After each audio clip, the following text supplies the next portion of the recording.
Hey everybody, Mac here. In this video, we're going to be talking about fitness on the road. As ex-swimmers and longtime climbers, exercise has been a part of our daily life for as long as I can remember.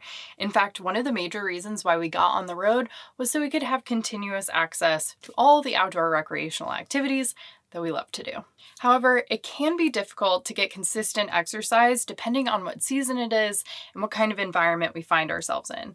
So we find the best way to get consistent exercise is to have a lot of different options at any given time. In this video, we're going to be talking about all the different ways that we get exercise out here on the road, as well as the gear that makes them possible. Thank you so much to our friends over at REI for sponsoring this video. They make it possible for us to make tutorials like this one to hopefully pass on some helpful information to keep you all happy and healthy out there on all of your adventures. All right, let's get physical. Sorry, I had to.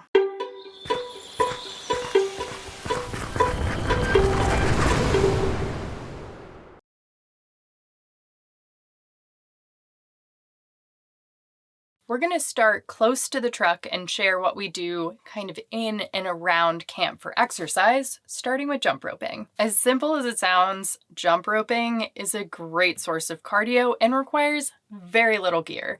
And by gear, it's really just a jump rope, and it takes up virtually no space in the camper, which we love. Owen and I like to do intervals with the jump rope, so 5 minutes on, 5 minutes off. When I'm doing my 5 minutes of jumping rope, Owen is taking his rest, and vice versa. But jumping rope is harder than you think, and it always results in a really great workout. But if you want to take it to the next level, there are tons of amazing videos here on YouTube for jump rope workouts. Abs, strength training, stretching, and yoga are other forms of exercise that are really easy to do from camp. For these in particular, I like to get my workout ideas from a few different sources. Again, YouTube is going to be an incredible resource for any type of workout you could ever possibly imagine, but if I do think that I'm going to be out of service, I carry a small notebook with me and I'll jot down the workout, the repetitions, and all of those details in that notebook so I can revisit those workouts at any time. For workouts like yoga, Pilates, and boot camp, I prefer to do those while listening to the instructor. Specifically for yoga, I love the website doyogawithme.com because they have an abundance of incredible free yoga classes. We also love fitness apps like Peloton because they have classes for everything under the sun. My personal favorite is outdoor boot camps and runs, which are audio only classes. That means you can just pop in your headphones and go to town.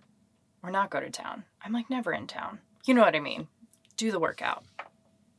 Gear for these types of around camp workouts are as follows. A ground mat. Ours happens to be by Slow Tide. This gives us a little extra room around our mat if we happen to be in a dusty place. A yoga mat. This one is a travel mat by Yogo. I love this one because it packs up really small. A yoga block. This one is the Manduka Unblock. And a foam roller, because after a strenuous exercise or a long drive, nothing feels better than using a foam roller. With that collection of gear, a lot is possible. If you're going to take anything with you out on the road to help you exercise, these would be the first things that I would recommend. The only thing that I didn't mention in this section is weights, particularly if we're going to be doing something like strength training. We don't carry them because they're heavy, obviously. They take up space in the truck, but we just use rocks. Things that are laying around, a filled water bottle. Get creative. I can't honestly say that I've always been an avid runner, but over the last 2 years, I've started to work them into my workout routine more frequently for two main reasons. The first is that running is an incredible way to get the lay of the land around camp.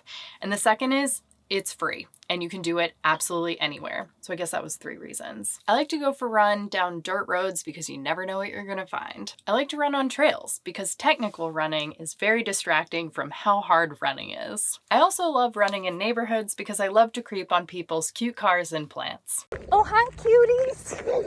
You gonna run with me? More often than not, I'll just go for a run out from wherever we're camped, and then I'll try to end my run back at the truck. That way I can go for a cool down walk and use that time to pick up trash I spotted while on my run. I can't help myself. If I'm not going to pick up that trash, who is? As for our preferred running gear, we love the La Sportiva Bushido trail runners. We use them for running, but we also use them as our hiking shoes because they have such incredible traction. Multi-purpose gear is the key to living in a small space. Anytime you can buy one piece of gear and use it for a whole bunch of different activities is always going to be a win in our book. For tracking my runs to help me know when to turn around, I use and love the Garmin Instinct Solar Watch. It helps me keep track of distance, path of travel, and elevation gain and loss on all of my runs. Additionally, this watch can track just about any activity under the sun, such as outdoor swimming, indoor swimming, cycling, paddling, anything, you name it. It can track it. And this is super off topic, but this watch is also super handy for photography because it tracks the moon phases as well as sunrise and sunset. While on a run, I like to carry my phone for music or a guided running class. So I wear my Patagonia Black Hole Hip Pack. It's tiny, it's lightweight, and it makes it the perfect companion for running. Hiking and backpacking is one of our favorite things to do out on the road and is one of the major reasons why we started traveling full-time in the first place. Thankfully, we almost always have access to some sort of trail system, no matter where we are. Additionally, hiking is a great way to get to know a place and see some things that are off the beaten track. Backpacking, on the other hand, is a little bit more of a time commitment, but is incredible exercise.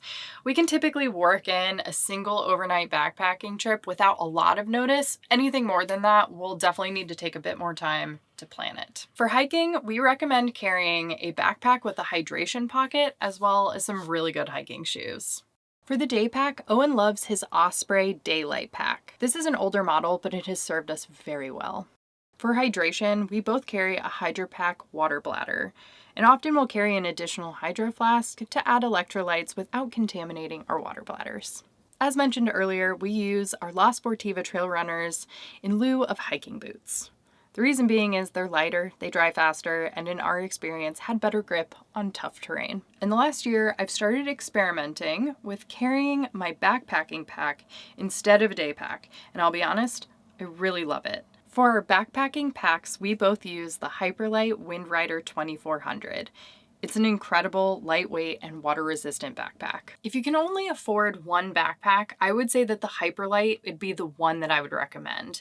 It's an incredibly versatile bag, it's lightweight, and we even use it for climbing because it can hold a rope and all of our climbing gear in one bag.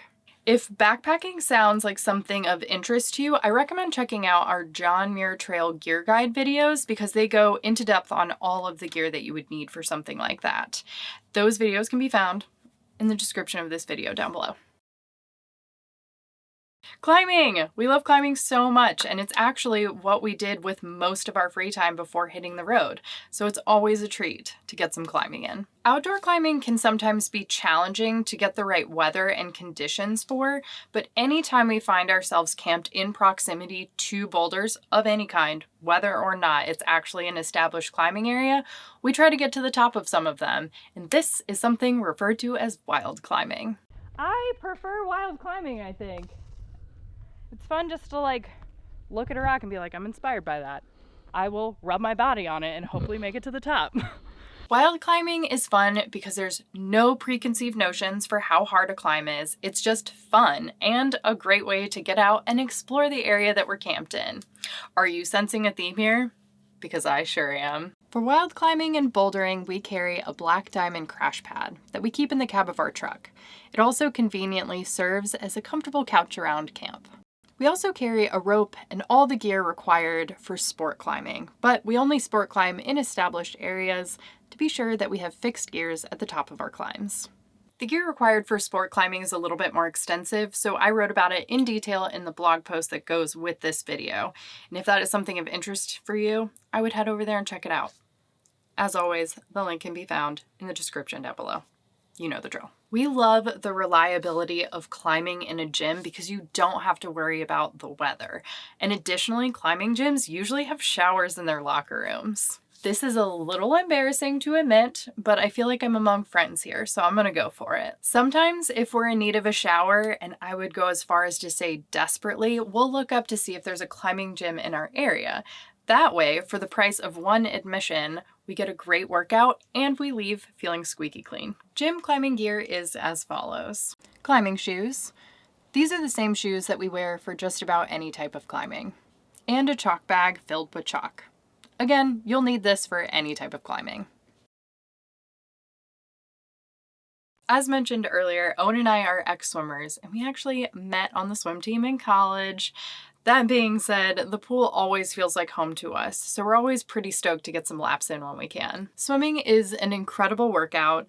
Admission to public pools is usually very affordable, and they have showers in their locker room. And I think you guys know, we like these sorts of things. Owen and I both carry a training suit, cap, and goggles. And thankfully, all of those things take up virtually no space in the camper.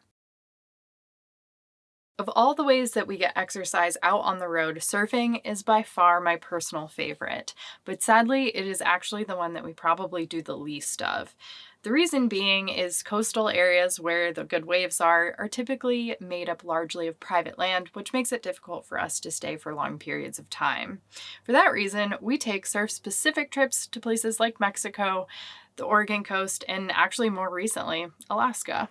Gear for surfing takes up the most space both in and on our rig, but because I love it so much, I do feel like it's worth the sacrifice. Space is always going to be something that you're going to want to take into consideration when deciding what gear to carry for what activities.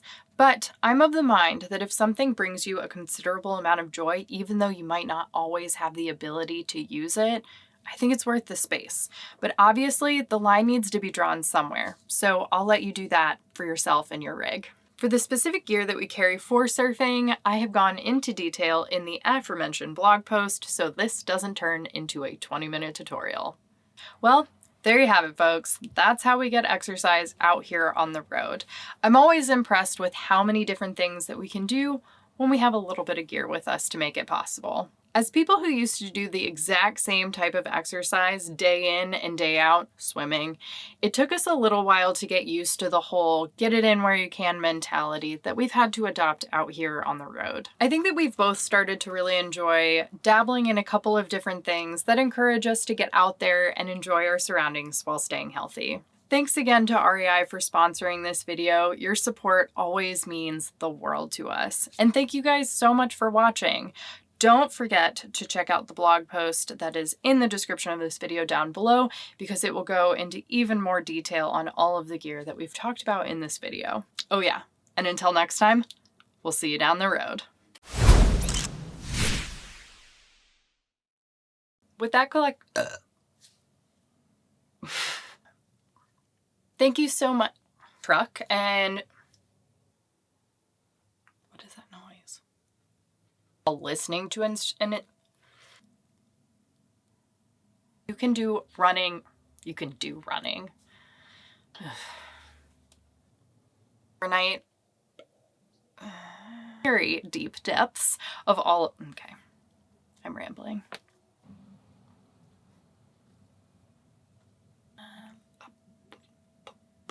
It's great. You should do it. It's great. It's free. You should do it.